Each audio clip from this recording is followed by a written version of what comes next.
Assalamualaikum warahmatullahi wabarakatuh. Halo semuanya, saya Jeregi Prasetyo, mahasiswa Fakultas Psikologi Universitas Pancasila dengan NPM 60192100023. Di video kali ini saya akan membahas tentang metode assessment center apa saja yang digunakan pada sebuah jabatan arsitek untuk memenuhi syarat ujian tengah semester dari mata kuliah metode assessment center yang diampu oleh Maseta.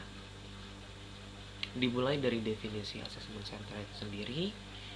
Assessment center merupakan suatu metode atau proses untuk mengidentifikasi dan menjaring pegawai yang dinilai memiliki potensi dari sisi manajerial untuk menduduki suatu jabatan tertentu di kemudian hari. Perusahaan dapat menggunakan langkah awal mengembangkan karir karyawan untuk menuju level yang lebih tinggi lagi melalui assessment center. Perusahaan dapat memilih individu yang handal, unggul, dan siap menghadapi tugas-tugas yang akan datang. Jadi, assessment center itu adalah suatu metode pelengkap yang memiliki akuntabilitas, teknik, dan langkah-langkah yang sistematis untuk mengukur kemampuan seseorang yang lebih lengkap sesuai dengan persyaratan kompetensi seorang pemimpin yang diinginkan perusahaan agar proses penempatan dapat dilakukan secara tepat dalam jabatan yang tepat juga.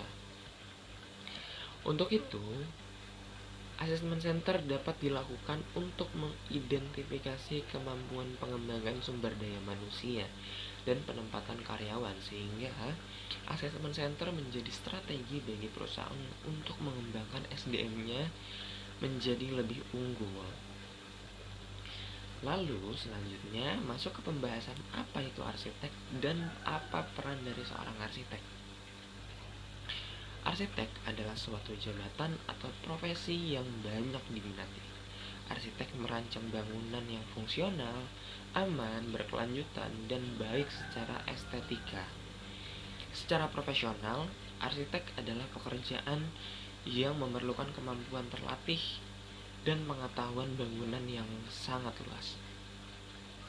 Peran seorang arsitek yaitu yang pertama, sebagai seorang pemimpin berbagai proyek.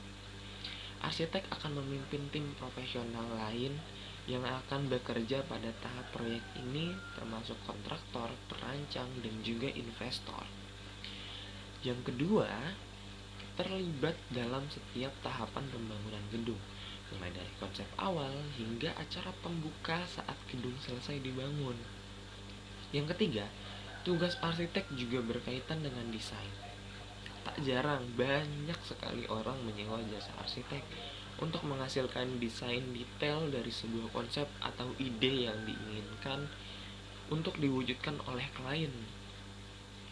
Lalu yang keempat, dalam perancangan sebuah bangunan, arsitek harus mematuhi peraturan bangunan dan keselamatan, peraturan perencanaan lokal, dan pembatasan hingga undang-undang seputar pelestarian lingkungan setempat. Yang kelima, menguji kelayakan desain di atas kertas dengan menghasilkan gambar yang sangat rinci dan menggunakan teknologi seperti CAD untuk menguji kelayakan desain. Tahap ini dapat melibatkan revisi terus-menerus dan menggambar ulang untuk memasukkan perubahan berdasarkan kebutuhan klien, anggaran, dan juga peraturan. Lalu yang keenam, arsitek akan terlibat dalam kunjungan lapangan dan pertemuan, mengawasi konstruksi dan menandatangani berbagai pekerjaan, bernegosiasi dengan kontraktor, dan menangani serta menyelesaikan masalah yang muncul. Nah, dengan begitu, menurut saya, metode assessment center dalam jabatan ini adalah dengan presentasi. Presentasi pada tahap ini, individu diminta untuk menyajikan suatu bentuk desain program kerja tertentu yang sesuai dengan tujuan perusahaan dan memberikan penjelasan tentang produk tertentu untuk kemudian dapat mempengaruhi orang lain Karyawan akan melakukan presentasi tentang produk yang telah dibuat di depan atasan atau asesor. Kemudian presentasi dapat dilakukan setelah peserta menganalisis sebuah kasus yang diberikan. Nah, prosedur presentasi dalam assessment center yaitu asesor memberikan waktu kepada peserta untuk mempresentasikan secara lisan tentang topik tertentu. Asesor memberikan waktu sebanyak 5-10 menit kepada arsitek tersebut untuk mengemukakan ide atau gagasan atau materi. Presentasi harus dilaksanakan dengan baik agar setiap maksud yang disampaikan agar dipahami dan menarik perhatian audiens. Mengapa metode presentasi pada jabatan ini penting untuk dilakukan? Karena dengan melihat tugas utama dari arsitek yaitu menjadi seorang pemimpin proyek. Dengan begitu, asesor akan melihat bagaimana cara arsitek dapat berkomunikasi dengan baik.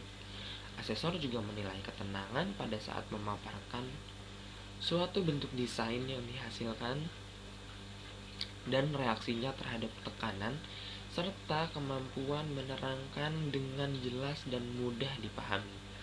Sehingga metode tes ini akan menyimpulkan kemampuan seorang arsitek dalam memberikan presentasi, menjelaskan hasil desain yang telah dibuat dengan cara yang mudah dipahami agar klien menjadi tertarik pada desain yang ditawarkan. Nah, sekian pembahasan terkait metode assessment center yang digunakan pada jabatan arsitek. Semoga pembahasannya jelas dan mudah dipahami. Kurang lebihnya mohon maaf. Wassalamualaikum warahmatullahi wabarakatuh.